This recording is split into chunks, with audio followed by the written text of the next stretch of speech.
Hello, everyone. I'm Melanie Burmaster, the Vice President for Development here at Smile Train. Today, I am thrilled to be joined by someone that I've had the pleasure of working closely with over the past year, Dave Liu. Dave is a 30-year veteran of Wall Street and Silicon Valley, and he's raised over $15 billion for hundreds of companies. He's had multiple billion-dollar exits as an investor of companies, and if that wasn't enough, Dave has also embarked on a journey as being an author. And as we'll hear later on in this interview today, Dave was also born with a bilateral cleft lip and palate, and he underwent almost a dozen surgeries throughout his lifetime. Dave is also an active philanthropist, and he's now directing his energies to strengthen the cleft community. Dave, I thank you so very much for joining us today, and we look forward to hearing your story. Thanks, Mel. Thanks for inviting me. Great. Well, now let's get started. Dave, as our audience understands, the cleft journey is one that often includes many challenges for both cleft affected individuals, their families, their parents. Can you speak about your experience growing up with cleft, and how did your cleft impact your childhood? Sure. So I was born in Houston, Texas, in the early 1970s. It was a really different time when they didn't do ultrasounds. So my mom actually didn't know that I had a cleft ahead of time. In fact, my mother shared with me that as soon as I came out of the womb, the doctors and nurses quickly shuttled me out of the room. So there was no, at the time, there was no recommendation of things like skin to skin contact between mother and baby. So instead, after my mother gave birth to me, the doctor came to my mother and explained that I was born with a severe bilateral cleft lip and palate, and he told her not to freak out and that everything would be okay. Of course, when they finally did bring me in to see her, she told me that she did freak out.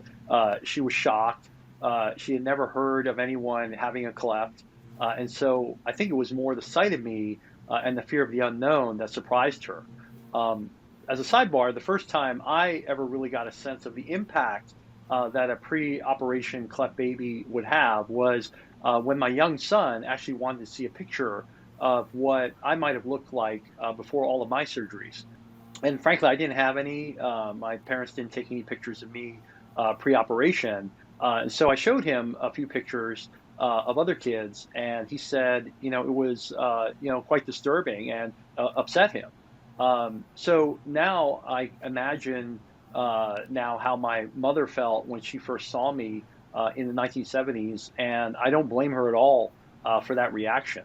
After my birth, I had half a dozen surgeries to repair my two clefts in my palate and two on my lips. And then we moved to Hong Kong, where I spent the majority of my childhood. The treatment and approach to cleft patients is way behind in Asia versus the US. And as you know, in many Asian countries, cleft babies are shunned and even viewed as bad omens. So that was the environment in which I grew up. Overall, it wasn't easy. I kept to myself. I never showed how I felt really with anyone growing up. I never met anyone who had a cleft until much later in life, until my 20s. And so I just focused on my studies. I didn't have many friends, and I was generally pretty sullen, obese, and a textbook introvert. I escaped to my academics. I love to draw, so I drew a lot of comic books, and I did Chinese painting as well. Those were my outlets. And I also did a bunch of odd jobs in my teenage years. So I basically just focused on improving myself and not worrying about other people. So I think, upon reflection, I think growing up is clearly hard for everyone in general. But for cleft affected people, I think it's especially hard because before the age of the internet and social media, you truly feel completely alone. And frankly, that was me during my childhood years. Now, earlier this year, you interviewed your mother, Vicky Liu, and you wanted to learn a little bit more about her memories of your cleft journey. And one of the questions you asked her was about your experiences with your fellow classmates. And I'd love to share her response with our audience today. When you started going to school, that's when you started notice other people, your classmates, bullying you. And I remember distinctly one day when you came home and you were crying, and you told your dad that some of your classmates called you a monster, and your dad was very angry with it, and he told you, he said, first of all, you are better than them, you are smarter than them, and ignore what the other people, your classmates are telling you. And I think this probably stuck on you, because then you just kind of not even talk about it anymore. What was it like hearing this response from your mother, Dave? After this point, do you remember consciously deciding not to tell your parents about any bullying that you were experiencing? When I listen to my mother tell me about that, it just brings back a whole flood of memories and emotions, much of which I think I decided to bury deep and lock away. Um, I don't really remember all the details, but I do remember being teased and bullied. But like all things in life, eventually the novelty of one kid teasing another starts to wear off. And even for kids, they just stop calling you a monster. They stop teasing you because it's not funny to them anymore, or you're not showing them the reaction they want. But I do remember being constantly stared at, and always feeling that, I was being looked at in a very strange and peculiar way. But I do remember always being reminded of the words that my parents spoke to me. I use that as a North Star to remind me that in many ways, I just needed to focus on myself. And I think it shaped me into the person I am today, because generally I expect the worst from people I meet for the first time, but hope for the best. And even to this day, I really don't try to worry about what other people think of me. I just follow my own path. That's awesome. And as I noted in my introduction, you have had an incredibly successful career on Wall Street and in Silicon Valley. What drew you to this type of work, and what impact, if any, did your Cleft have on your career? Yeah, so at first I was drawn into Wall Street really for the money. We were in a very tough financial situation, essentially at poverty level when I was in college. So I had to figure out really quickly how to make sure I would have a job after college to support myself and my family. Failure was not an option, so I needed to find a job that would pay me well and help me pay back almost $100,000 in school debt, and also give me the flexibility to send money home. So I maximized my options by getting a finance degree at Wharton and a full engineering degree from the University of Pennsylvania. During my junior year, I worked at Goldman Sachs, and it was there that I really started to feel that I could be really good in the industry. I thought I would have a knack for business, and Wall Street would give me an opportunity to get exposed to C-level executives at a really young age. And when I looked around, I didn't really see a whole lot of other industries that would give a 20-year-old me the opportunity to observe and learn from C-level execs and board members. So that's how I ended up diving into the industry head first, and left almost 25 years later. After Wall Street, I became an entrepreneur and an investor in Silicon Valley, and I haven't looked back since. Also, when I think about the Cleft, I think the Cleft really did prepare me well for my career in Wall Street and Silicon Valley. In my career, I've learned that when there's a lot of money at stake, when tensions are high and nerves are fraught, people tend to do things that create a lot of pressure on you. For example, during my career, I can't remember a time when I wasn't being yelled at by somebody, by my bosses for making sure that I got my work done on time, by clients for making sure I would deliver the results they wanted, for my employees who would complain about not getting paid or getting promoted faster. So there is just a ton of high pressure situations that you really need to learn how to deal with in your career. And I think all the teasing and weird stares that I used to get prepared me to not care, frankly, about what other people thought of me. I like to joke that it made my skin so tough that I developed rhino skin. That's really a superpower that helped me in my career. So the net of it is, I really do believe that my clef helped me a ton. And ironically, I really view it as a blessing more than a curse because it made me one tough cookie, and that really helped propel me in my career. That's awesome. So, you and I have had several discussions about the importance of mentorship and the life changing impact that this type of support can have on a mentee. Can you tell us a little bit more about your vision of a large scale mentorship pipeline for cleft affected individuals? Yeah, I'd love to talk about it because I'm so excited about this. So, when I was growing up, I was full of self doubt and I was frankly lost. So I wanted to know at the time if there were any role models that I could look to, any sources of inspiration. So I asked my mother who else had a clef that was successful. And the only person she could think of was an American actor named Stacy Keach, who played a detective Mike Hammer on television. Obviously, I had nothing in common with him, so there really wasn't anyone that I could find who looked like me, and definitely no one who was successful. In fact, it wasn't until my 20s that I finally met a person who had a cleft, and this person was very shy, introverted, and even though they were clearly intelligent, they didn't seem to have realized their full potential. So I often think about how important role models and mentors are to young people in helping them see the potential in themselves. We all know now that representation really matters because if you don't see yourself in people who are successful or in your bosses or others, you don't really know if you're going to be able to achieve your own goals. So my vision is to provide a small source of inspiration for cleft affected people, the type of role models that frankly I wish I had. Ideally, I'd love to create a council of cleft affected people who have battled the odds to achieve their goals. Mel, as you know, I'm a big Marvel fan, and so I liken it to creating an Avengers of cleft people who can show that anyone can be a hero.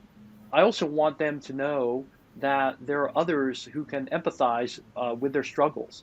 Um, I don't really believe that anyone can truly walk in another person's shoes.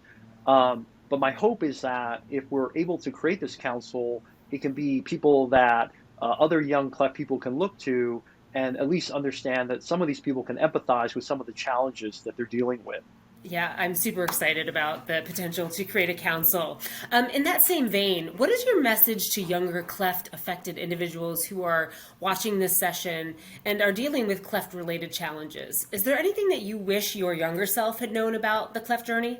Yeah, so I would say, first and foremost, my message to them would be you are not alone, especially nowadays in 2021 and 2022 with all this technology. I generally don't like social media, but I think it can be a force for good. For instance, nowadays you can join Facebook clef affected groups, you can be part of the Smile Train community, you can reach out to me. And so, one of the messages I will send is that even though no one person or organization will have all the answers for your situation, I think there's a lot more people now that you can talk to who can relate to some elements of your situation. And sometimes that's all you need. You may have a very strong family base like I did, but even they don't know what it's really like to grow up with a cleft. So don't be afraid to ask for help. I managed to get through it all, but I know things would have been a lot easier for me if I had cleft friends or colleagues who I could commiserate with and share my story with. I'd also say, and I would echo and plagiarize the words that my parents told me all those years ago, which is believe in yourself and don't worry about what other people think. The world, frankly, can be a very cruel place. And my message is just to try to accept that there are ignorant people who will never change and will always treat people differently if they're born different. So don't bother with those people, don't give them any mind share, and just move on. So I think my overall message would be just believe in yourself. You can accomplish whatever you want in life. With a little bit of perseverance and a little bit of luck, I think you can achieve success and happiness. That's awesome advice. Thank you for that. When you interviewed your mother, you asked her the same question, and we'd like to share her response. During my time, we don't have that. We cannot find out. And the people around us too, they are ignorant of what it is. So they really don't know anything about it. So if they don't know anything about it, so they look at you like, wow, you don't look like us. You're weird, because they never saw anything like it. Now, David, you recently published a book, The Way of the Wall Street Warrior, and you've graciously offered a complimentary copy to CleftCon attendees. Can you share a little more about this book and how it relates to your Cleft journey? Yes, absolutely. So this book that I wrote is a summary of all the tips, tricks, and tactics I used to rise to a leadership position at a major investment bank on Wall Street. And Wall Street is arguably one of the toughest industries in the world. So it wasn't easy by any means. And so my hope is that my story, my book, can serve as a source of inspiration for Cleft people that read it. I do know that a lot of what I did was, situational or personal. But my hope is that if you can get even just one or two good tips from my book to advance your career, perhaps to get that job you wanted, or the promotion or the pay increase you've always wanted, then I've accomplished what I set out to do in writing this book, which essentially is to help people that feel underrepresented or disadvantaged in any way. I also want to give cleft affected people and their loved ones, especially parents, a sense that it can all work out in the end. It isn't the end of the world when you have a cleft baby or you're born with a cleft. My mother shared with me her mixed feelings of depression and guilt when she first saw me, and I don't want parents to feel that way. I want them to get inspiration from my journey. I didn't have a lot going for me. Obviously, I had the cleft. I was obese. I was in poverty in college. I was a minority in the workplace. And yet, I've achieved everything I've wanted and way more. And so, my message to the community is that perhaps if I was able to do it, then maybe you can too. And so, I hope to inspire people and spread a message of hope. That is my goal, and that's the reason for my gift. One last thing I would add is that even if you get a free copy of the book from me, I greatly appreciate it if you would write a nice review on Amazon and tell your friends and family about the book, because I will be donating 100% of the net proceeds from the book to charities like Smile Train. So I would greatly appreciate it if you spread the good word. Thank you, Dave. Certainly have been an inspiration to me. I know you'll be an inspiration to our members and of the community and those attending CleftCon today. So I want to thank you so very much for taking your time to tell your story. Also, thank you for your generosity in your philanthropy and providing us proceeds from your book. That is absolutely amazing. So we'll take time to open up the floor to ask for folks to ask questions, and thank you again. Thank you, Mel, for giving me the time to share my story at this conference. And I want to thank you personally again for all the great work that you and Smile Train do for the cleft community. Thank you.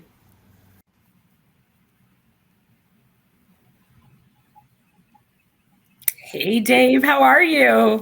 Hey, pretty good. How you doing? Good. I watched that video a few times, and I've loved your story. I've so enjoyed working with you. I hope the folks today have enjoyed hearing it as well. I just wondered, we had a short period of time. Was there anything that you actually felt that maybe there's additional information that maybe the cleft community might want to hear from you? Nothing really jumps out immediately. But I definitely want to almost like triple down on the message I sent around, you're not alone, and that there are people like me that really empathize with what you're going through. I'm now almost 50, and I've got a lot of war wounds, and I've seen a lot. And what I think is really important is that um, there are things that I think that you don't really appreciate or don't really know unless you live through something. And I'll give you actually one example that resonates with me a lot, which is, when I was growing up, I've actually never really shared this. I think I've shared it with one party, but that's about it. I haven't even shared this with my mother, because I'd actually be afraid that what I'm about to say would bring her to tears, right? But when I was growing up, probably until my 20s, one of the things that I always wondered was whether or not I would actually ever find love. um, I always wondered, would anybody actually ever love me? And I know that sounds a little corny, right? But uh, when you're growing up and you're teased, and you know people look at you. Sorry, I didn't expect to go down this path. Um, but when you go when you have a cleft, and you really feel alone, and you wonder, will I always be alone? And what I'll say is that, you know, I found a wonderful woman, um, a wonderful family, wonderful friends, and you will find love. And I haven't cried in like I don't think I've cried in like 35 years. um, but I think that's the one thing I would want to say. I Dave. feel like I'm on Oprah here. Dave, yeah, Susie Schaefer, our CEO, had said in the beginning, let ourselves be vulnerable today, and this is a true example of that, and it's authentic and genuine, and it's amazing. I know we do have, a couple of people have echoed that and said, their parents have that fear, but I think it's probably different as a cleft affected person, actually. And I'm sorry, because I'm tearing up as well. But thank you for sharing that. There are a couple questions, it, some folks have asked, how would cleft representation, it's hard to segue from that to this, but how would cleft representation have affected your younger self if there were more people and more role models? Yeah, it would have. I think it would have changed everything, because this feeling of loneliness and this unknown as to, can I actually ever achieve like even half of what I want to in life. I think that would have actually gone away. Uh, it's like if you're by yourself and you're alone, it's a little bit like, I'm dropping you off at base camp or even lower, at Mount Everest, and I'm telling you, okay, here's a backpack, here's some walking sticks, go for it, right? And you're sitting there and you're looking up at the mountain, and you're like, really, like, I have to go do this, right? Uh, but I think if you have, like, people that you can look up to, and people that you can point to, that are, frankly, maybe they're somewhere near the summit or at the down, somewhere close to the top, and they can look down and say, hey, look, I'm up here, right? You can make it too, right? I think that makes a huge difference in your psyche and your mentality. And that's really what I want. Like, I want people to know that, that there is an ability for you to scale the mountain. There is no, no, I really do believe this, that you can achieve whatever you want in life, but you're not going to achieve anything if you hamstrung yourself, or you limit yourself. And unfortunately, I think there are a lot of people in the world, and I'm frankly, when I was younger, I was this way. Like, if you don't see that others have achieved it, then you may inadvertently uh, discount yourself. And frankly, if you don't believe in yourself, nobody else will. So you've got to believe in yourself. And I think having a council, having people that you can look up to, that you can reach out to for advice or thoughts, I think that would make all the difference in the world. It certainly would be something that I would have loved, in my younger years. Yeah, and we actually have some news to share with everyone because the council has actually been approved, and Dave is going to be leading this effort, which is awesome. And there'll be more to come on that, but it's just evolving now. But a couple questions had come up in the chat around, why did you wrote this book, but you're giving the proceeds, to charities. What inspired you to do that? Yeah. So first off, I'm really lucky that through a combination of my career and also being very frugal and watching what I spend my money on, I was able to walk away at the age of 40 and not have to work anymore. So the last 9 to 10 years have really been focused on things that I'm really passionate about. Things related to challenging myself, seeing if I could be an entrepreneur, start a bunch of companies, being a real dad, not a cliche dad. So being there for my kids all the time, and then dedicating my life to helping others who feel underrepresented in any way. And obviously, because I'm a Cleft person, the community is so important to me. And I'll be honest, like for most of my career, I was so focused on rising the corporate ladder, making a lot of money, and being the best person I could be without really spending as much time with the community. And now that I have the opportunity to do that, I absolutely want to help the community any way I can. I think that ideas are way more powerful than money. We've seen ideas spread and change the world. And that's frankly why I decided to write this book. I wanted to share on a tactical level stuff I didn't learn at Harvard, stuff I didn't learn at Wharton, stuff I haven't learned, frankly, in all of these leadership training courses on how to actually hack your career and realize your full potential. And then I wanted to encapsulate the whole thing as a charitable project, as a way for me to give back. And so because I'm obviously already financially comfortable, I wanted to give all the proceeds to charities that really matter to me.